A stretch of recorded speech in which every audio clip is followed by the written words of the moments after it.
We have the conclusion to Immortal Hulk. We have vengeance on the mind of Bane's daughter. And does Ben Reilly make up for how much of an ass he was in the last issue of Amazing Spider-Man? All this and more on this week's episode of After the Pull.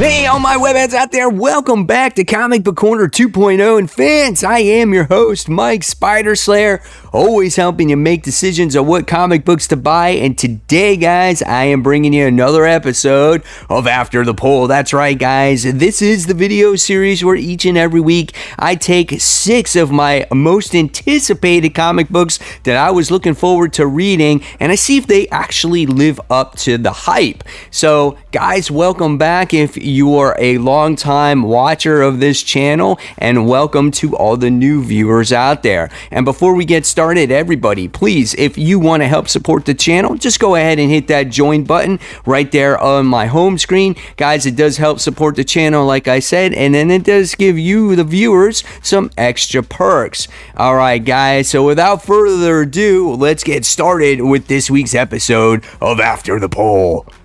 So the first comic book we're going to be talking about today, guys, is Jeff Lemire's Maze book. Now, you guys were kind of making fun of me because when I did my haul yesterday, I called it Maze Box.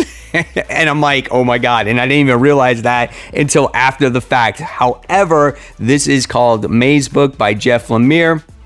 It's a quite interesting story about a man who is on the hunt for his daughter, and I'll explain in a little bit. But let's look at the artwork in here. This artwork is done by Jeff Lemire, so his work is very distinct, right? And this art actually kind of fits this mysterious book of what's going on here, and I like it. There's not a lot of color. It's mostly black and white with some other tones in there, a shade of color here and there, but it really does kind of fit that mysterious aspect or tone of this book.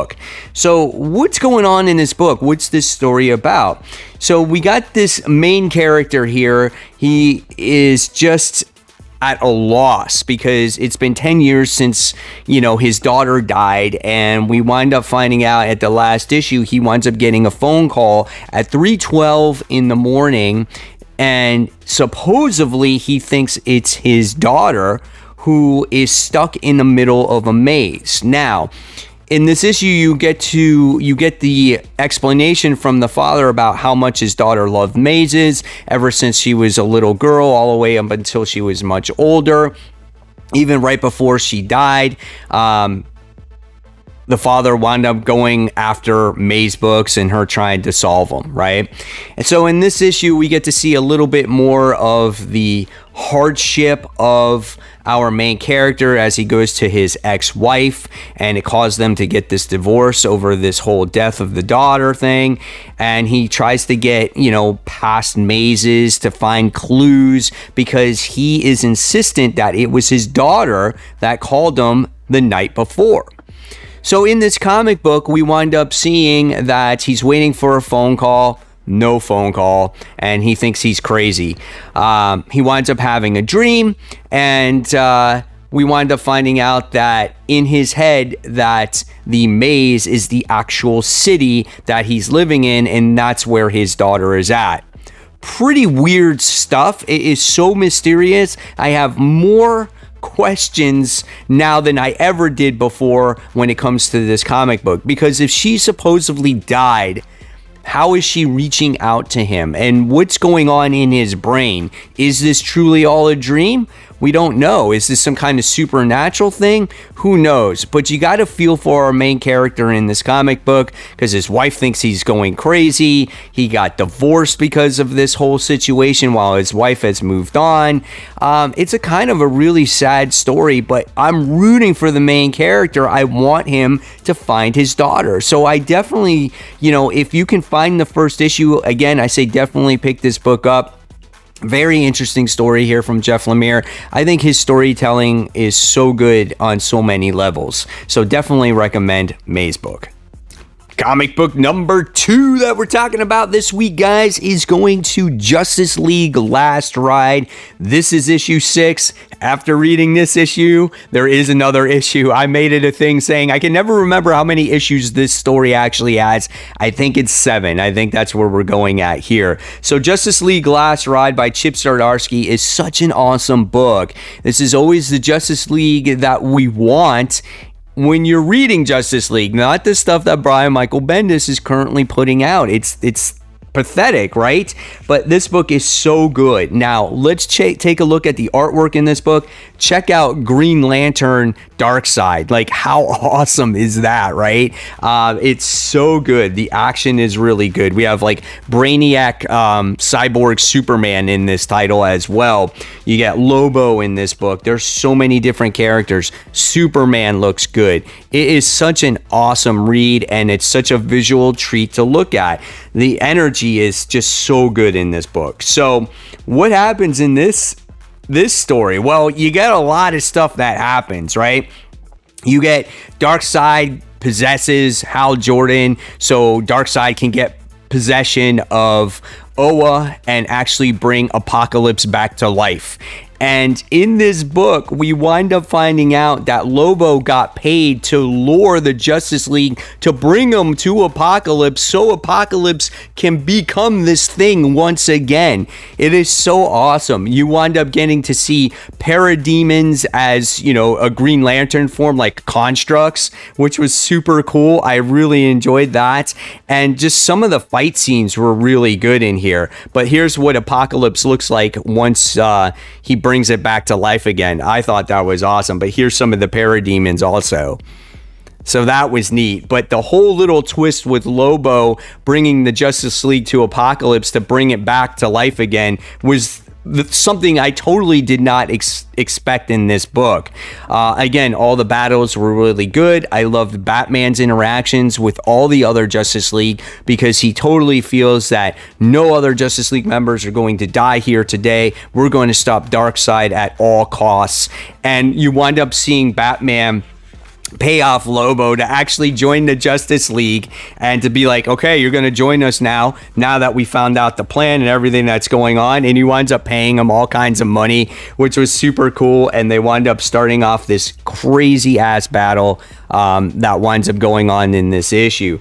But at the end of the day, the final page, the final cliffhanger when it comes to this book is, we saw in previous issues that Martian Manhunter was killed, and I guess based off of Darkseid on what he does, he winds up bringing him back to life in a construct form, which as a Green Lantern is a big no-no. You can't do that, right? So I wonder if he's going to lose his ring or if something is going to happen. I don't know, but I thought that was really cool. Overall, really exciting issue, explosive artwork. Guys, if you have not read Justice League Last Ride, this is a series for you. If you can't find them in store shelves now, you're going to have to wait for the trade. But if you can, definitely a recommend read. Phenomenal book this week. The third comic book we're talking about today is a book that kind of surprised me a little bit. And this one is Miles Morales Spider-Man. We're on issue 31. Now, with the little anniversary issue and the celebratory, dawning of the new costume and, my feelings on this costume, I wasn't excited of the direction of where this book was actually going. However, we were promised at the end of the last issue Taskmaster. So Taskmaster is like my favorite villain these days. I love the way Jed MacKay wrote him in the Taskmaster series, and it made me a fan or a new appreciation of the character. So when I saw this character show up in this book, I'm like, all right, I'm going to check it out, and we're going to see what's happening in this book, right? So here is the interior artwork in this book, and right away you get to see some action in this book that probably I have not seen in a long time. And when reading this book, it felt like something was at stake for Miles Morales. Like you felt like, something bad is about to happen in this book.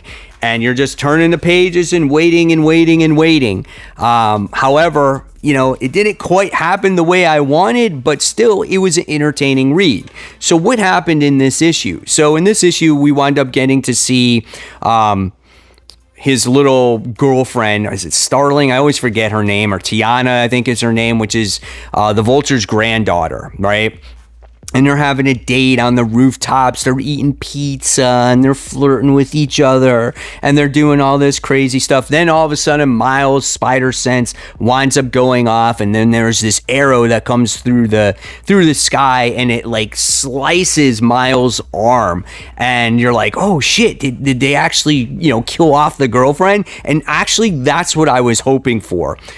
That's why I meant like stakes, right? I wanted to see Miles kind of lose it, but it didn't happen. However, the action was completely intense as you get to see this chase between Taskmaster, Miles, and the girlfriend. Again, when it comes to artwork, it looks really good. And I was like, oh, this is, again, super exciting. And you see, again, this whole chase on these rooftops. And basically, there's a lot of dialogue here going, oh, you can't defeat me. And you can't take me prisoner. And really, by the time we get to the end of the issue, Taskmaster's not after Miles. He's after the girlfriend, and he winds up taking her captive, and he's like, no, please don't take her away. It's like you could see that Miles is like totally love struck here, and by the time we get to the end of it, he winds up capturing her, and he's like severely injured. He's practically bleeding out on the rooftops, and he's just like, Tiana, and it's just like, oh, poor Miles, your little girlfriend is taken away, but nevertheless, I still liked it. I liked the action. I loved the way Taskmaster was here, and I loved how they were kind of true to the character. They really, captured all his fighting techniques and his personality and whatnot. So, good book. Quick read, maybe a 5-minute read. However, it keeps me interested for another issue of Miles Morales. So the fourth comic book we are talking about today is a monster of a title, and no pun intended. This one goes to Immortal Hulk. This is issue 50. Guys, let me just tell you, this was a huge book to take on, and the story has gotten so out there when it comes to Immortal Hulk. I remember when this book first came out, and it was all the rage, probably through the first 20 issues or so, and now we're finally at the conclusion where we get Joe Fixit, we get Baby Hulk, and we get a messed up Bruce Banner who's all in pieces, and we get the conclusion of what happens with the leader, right? And as always, Joe Bennett's artwork is very good. Now, he's no longer going to be a part of Marvel. He's moving on, obviously, based off of certain situations that has happened in the past with them. But nevertheless, the artwork is actually really good in this book, and it has been very consistent throughout the series. And that's kind of one of the things why you read this book is for its horrific tones, right? So such an awesome book to look at. The colors are bright and just a different take on this book. Now, this book's like 100 pages. I can't explain everything that goes on in this book. It's something that you're going to have to read for yourself. But the one thing that you learn about this book is that the Stern family and the Banner family have been connected since the early 1900s. And it seems like they go in this merry-go-round of things in their life, and that's why they're still connected today. It's kind of interesting how this story ends, because if you remember early on in the Immortal Hulk, we saw Samuel, right, Stearns, or the leader, as just this simple little janitor guy or whatever, wanting to learn more. And he goes through that green door, and he wound up going through so many, he's become this abomination, like freak thing. And at the end of the day, you wind up seeing him become his simple human self again, and you wind up seeing this thing that is just beyond anything else. Okay, and quite interesting read.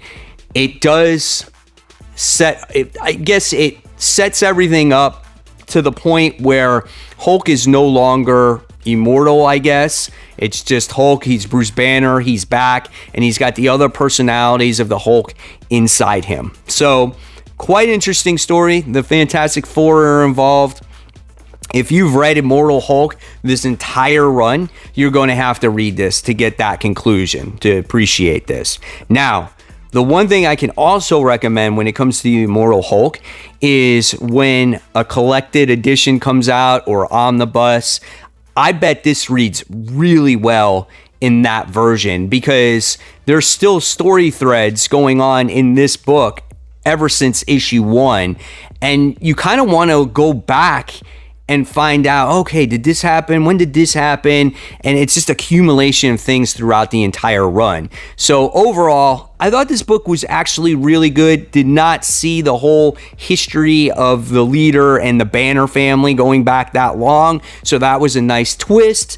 So yeah, pretty good story. And what I can appreciate for this celebratory issue or for this final issue is that it's one story.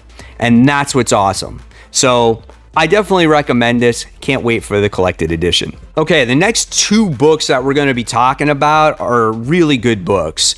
And I was really happy that this comic book picked up this issue. And this goes to the Joker issue 8. Wow, this book was great. And one of my favorite things about comic books is when they do really good character development. And in this issue of the Joker, even though there wasn't much Joker in it, is we got to see the character development of Bane's daughter, aka Vengeance. Okay, I guess that's what she's going to be calling herself. And in this book, we wind up seeing how she was created. Now, March's artwork in this book is amazing. Right from the start, there is action with, I'm going to call her Vengeance now, where she's just basically ripping limbs off from people's arms, and just all the action sequences that go on in this book are so good, and you're just like, wow, man. And then there's a couple pages in here where it comes to the Joker and Vengeance, or Bane's daughter, or again, whatever you want to call her, which was so intense. And you're like seeing that visual and going into Tynion's mindscape here for a minute. It just was dark, right? Like it was crazy. So in this issue, we wind up finding out again the origin story of Bane's daughter, okay, where they took Bane, they took the DNA, they basically replicated her, but made her better, right? Addicted to the venom right from the start. And they put this hatred in her DNA to where she's going to go after whatever she is programmed to hate. And the Joker is one of those characters. And once she comes across the Joker, once she sees the Joker, she is going to do these bad things to her. Like, it's already embedded into her brain. She's gonna rip out his tongue. She's gonna pull out his fingernails, and he's gonna do it. She's gonna do it slowly to where he can never go in shock and pass out. And then she's gonna bury him alive and stay there for a week, and then re-dig him up and burn him up and throw the ashes out into the freaking ocean or whatever it is that he's at. I mean, and then what happens is that they're going to grab her again, and they're going to put her back in the tube and reprogram her to go after somebody else in the future. That's crazy. And she's teaming up with Commissioner Gordon to go after the Joker, but so he can help her go on her own path and not be in that tube again. So I thought that was a very interesting take, a very interesting origin story of this character. This was so good. This was like the best issue that I've read in a long time from this series. And even though it only had to do really with the two characters, it really fleshed out, you know, Bane's daughter, Vengeance, in this issue. This is definitely a recommend. I know a lot of people gave up on this series because it got super slow, but this redeems the series as of right now. And again, it fleshes out that character to the point where maybe we might see this character in other books in the future. So really, really great stuff here. And book number 6, last but not least, the book that we're talking about today here is The Amazing Spider-Man issue 76. And I actually love this issue compared to issue 75 because Ben Reilly redeemed himself from being such an asshole in the last issue about basically telling Peter that he was basically going to be the next Spider-Man, and just kind of went with it, right?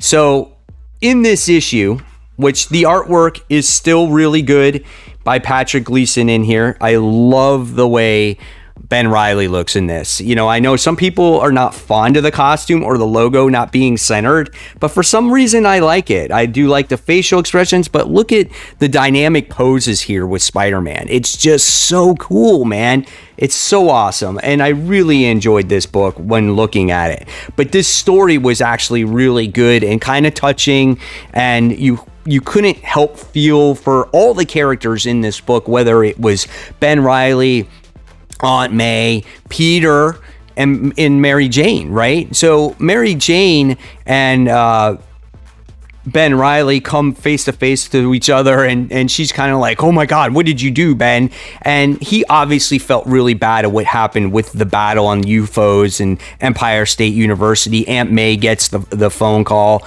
Peter kind of wakes up, and it looks like he's trying to heal himself. While meanwhile, we go to Beyond, and you can see that Ben Reilly is just really under tight obligation. Like he has to follow anything and everything that this Beyond cooperation is done, and they kind of don't care about the old Spider-Man, right? It's just like he's got things to do, and they let the UFOs go, and the longer that the UFOs disappear, the worse it looks on the Beyond and the Spider-Man cooperation.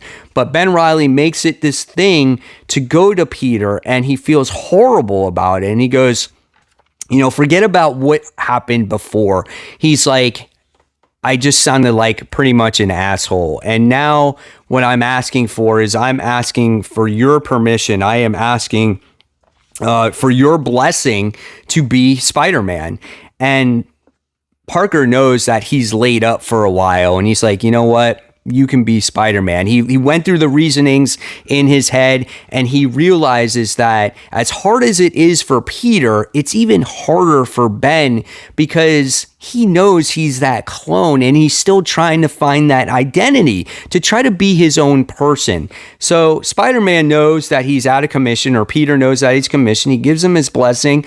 Ben Reilly really feels better about, going to work now. But the next thing that we wind up finding out is that Peter goes into a coma. He slips into a coma. He cannot overcome these injuries. And now you know why Ben Reilly is going to be Spider-Man for a while, and Peter Parker is not going to be in the book for Lord knows how long. And at the very end, you see Ben Reilly take on the UFOs, confidently knowing that he is Spider-Man currently right now. This book was really well written. I love how he did take on those UFOs at the end. I love how he asked for Peter's permission. The artwork was absolutely gorgeous. I felt horrible for Mary Jane and Aunt May, and overall it was a really great read. Definitely better than issue 75. I do like how this story kind of plays off the heels of issue 74 and kind of doesn't give the mantle right to Ben Reilly right from the very start. It took a couple issues to get there, and now we're going to get the true stories going forward. Do we see Spider-Man anymore until he comes back from his coma? Who knows? Maybe we'll get flashbacks, something that's going on while he's in the coma like you see in his brain, or maybe not. We're going to get definitely a whole bunch of different types of issues. I know that based off of solicits. We'll see what happens. But until then, this was a wonderful read, and I definitely recommend it. All right, guys, so there you have it. So living up to the hype, yeah, these books that I read so far have been really good. If I have a favorite so far up until this point, man, it's tough between Spider-Man and Joker, but I think I'm going to edge this one out to Spider-Man. Probably a little bias here, but I really enjoyed that issue. It made up for all the kind of the downfalls in issue 75, but that Joker book was really, really good too. Now, I still got more books to read. Will this book hold on to my number one spot of the week? I don't know. We'll find out. You can check out Comic Book Weekly, which is the live stream that takes place at 10 p.m. Eastern Time, where we do talk about our top 5 comic books, and you'll find out which book gets that number one spot. So until then, guys, if you like this video, please give it a thumbs up. Subscribe to the channel. Don't forget to hit that bell so you don't miss any content from me. And of course, guys, keep buying, keep collecting. Most importantly, keep reading those comic books, and I'll see you guys on that next video. Enjoy those comics, guys. Take care. Bye.